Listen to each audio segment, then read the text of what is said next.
बिस्मिल्लाहिर्रहमानिर्रहीम। अस्सलामु अलैकुम तमाम नाज़रीन को।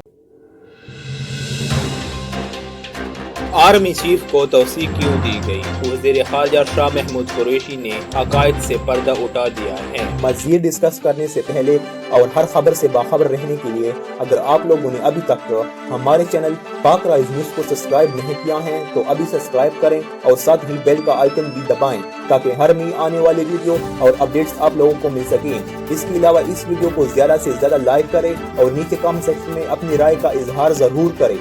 वज़ीर ख़ारजा शाह महमूद कुरैशी ने army chief general Qamar Javed Bajwa को 3 साल की तौसीक दिए जाने के फैसले के पस पर्दा हक़ाइक़ से पर्दा उठा दिया है।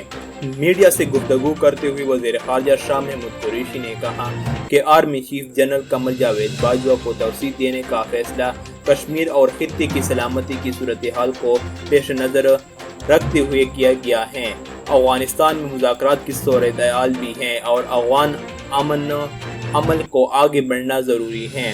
शाह महमूद कुरैशी का कहना था कि हालात के पेश नज़र वज़ीर-ए-आज़म ने अपना आईनी इख्तियार इस्तेमाल किया है। वज़ीर-ए-आज़म के फैसले से पड़ोसी मुल्कों को तसल्सल का पैगाम दिया जाता है। ख्याल रहे कि पीर के रोज़ वज़ीर-ए-आज़म इमरान खान ने army chief general Qamar Javed Bajwa की मुद्दत मुलाज़मत में 3 साल तौसीक का फैसला किया, जिसका नोटिफिकेशन भी जारी कर दिया गया है। 3 साल तौसीक मिलने के बाद जनरल कमर जावेद बाजवा 29 नवंबर 2022 को अपने ओहदे से रिटायर होंगे।